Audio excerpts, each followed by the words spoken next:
di antara efek yang sangat besar bagi orang pemerhati Al-Quran, ahlul Quran, ahlullahi wa khasatuhu, adalah mereka adalah orang-orang yang paling bahagia.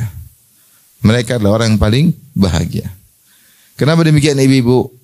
Karena Al-Quran adalah kitab kebahagiaan. Kitab kebahagiaan. Kalau ingin bahagia dalam hidup ini, ya sering baca Quran. Kalau pingin tidak bahagia, enggak usah baca Quran. Ya, pingin stres, banyak medsos dibaca, tambah stres. Quran ditinggal, ya. Padahal aplikasi semua sudah di-download. Tapi dibaca enggak, itu masalahnya. Allah berfirman tentang Al-Quran. Kata Allah Subhanahu wa taala, "Ma anzalna 'alaikal Qur'ana litashqa." Toha. Ma anzalna 'alaikal Qur'ana litashqa. Kami tidak menurunkan Al-Quran kepada engkau wahai Muhammad agar engkau sengsara. Enggak. Al-Quran ini bukan bikin engkau sengsara. Kata sebagian tafsir, ay litas'at, tetapi Al-Quran itu buat engkau bahagia. Al-Quran tidak mendatangkan kesengsaraan. Al-Quran itu justru mendatangkan kebahagiaan. Dan ini efeknya bukan efek belakangan. Benar, demi Allah bukan efek belakangan. Kita lagi stres, lagi bimbang, baca Quran aja setengah jam. Langsung bahagia. Tidak lama-lama. Tidak lama-lama. Langsung bahagia dan ketentraman Allah berikan dalam hati. Beda orang misalnya pingin bahagia. Dia nonton Sri Mulat ketawa ke TV. Iya, waktu dia nonton Sri Mulat dia ketawa ke TV. Habis Sri Mulat selesai, hatinya keras.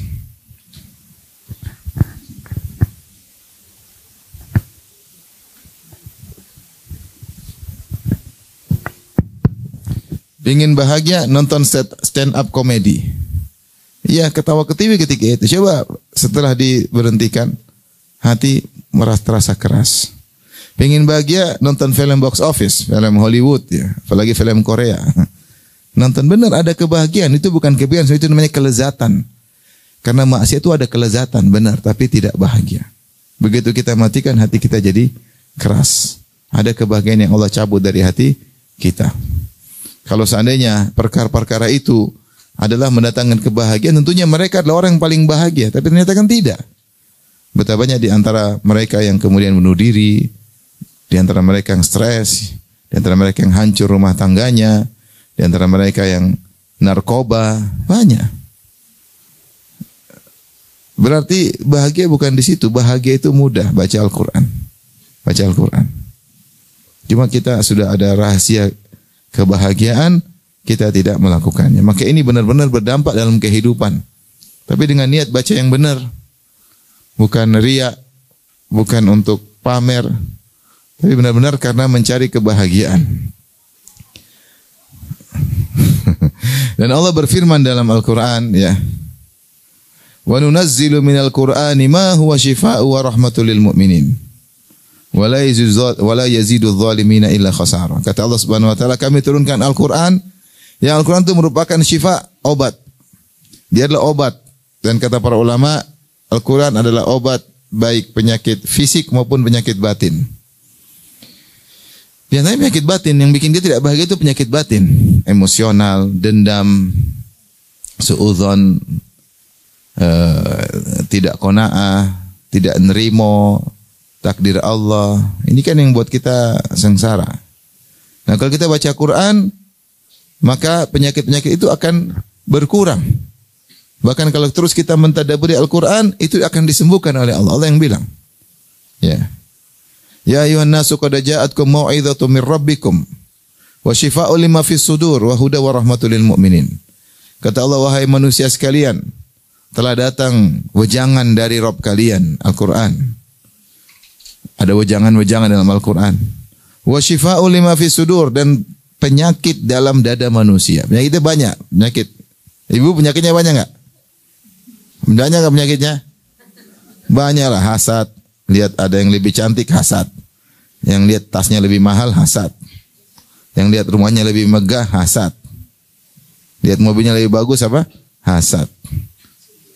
Lihat bajunya lebih branded, apa? Hasad. Ibu-ibu paling mudah hasad. Ya. Bapak-bapak juga, cuma ibu lebih parah ya.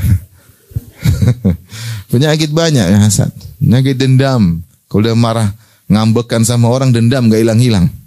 Padahal dulu teman dekat, begitu berkelahi sampai mati dendam. Sebagian wanita seperti itu. Dulunya teman paling dekat, ketika bertengkar jadi paling dendam. Sampai kapan? Sampai mati. Penyakit hati. Ibu-ibu. Apalagi penyakit ibu hati? Ibu. Duniawi. Duniawi, lihat inilah, lihat anulah, pingin inilah, pingin anulah. Pingin beli inilah. Mobil suruh gantilah, tas gantilah. Beli sepatu gantilah, dompet gantilah, HP ganti. Suaminya yang pusing suruh ganti-ganti terus. Lama-lama ya kamu juga diganti, mau nggak? Maksudnya penyakit itu banyak. Gimana mau sembuh dengan baca apa? Al-Quran. Tapi dengan tadabbur, bukan baca aja. Baca aja udah lumayan, udah alhamdulillah.